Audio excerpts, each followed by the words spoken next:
بسم اللہ الرحمن الرحیم۔ اللہ تعالیٰ نے جب حضرت نوح علیہ السلام کو جب منصب رسالت پر فیض فرمایا، اس وقت بت پرستی باقاعدہ مذہب کی صورت اختیار کر چکی تھی۔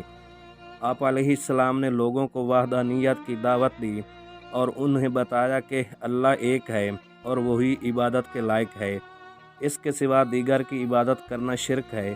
تم اللہ کی وحدانیت کا اعتراف کرو اور اس کے حضور اپنے سر جھکا لو، اس کے سوا کوئی معبود نہیں اور وہی سب جہانوں کا پالنے والا ہے۔ حضرت نوح علیہ السلام کی دعوت کو قبول کرنے والے ضعیف اور کمزور لوگ تھے۔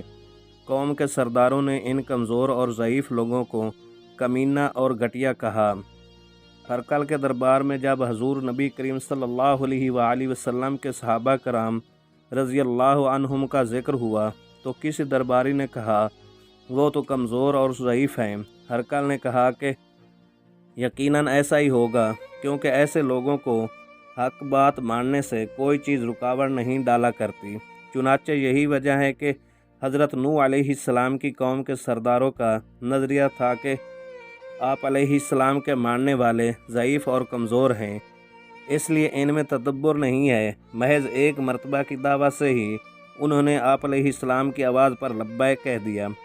حضرت نوح علیہ السلام کی قوم کے مشرک سرداروں نے آپ علیہ السلام کو جھوٹا قرار دیا اور کہا کہ ہم علیہ السلام میں کوئی بھی خصوصیت نہیں دیکھتے جو آپ علیہ السلام کو ہم سے ممتاز کرتی ہو۔ حضرت نوح علیہ السلام نے ان کی بات کے جواب میں نرم رویہ اختیار کیا۔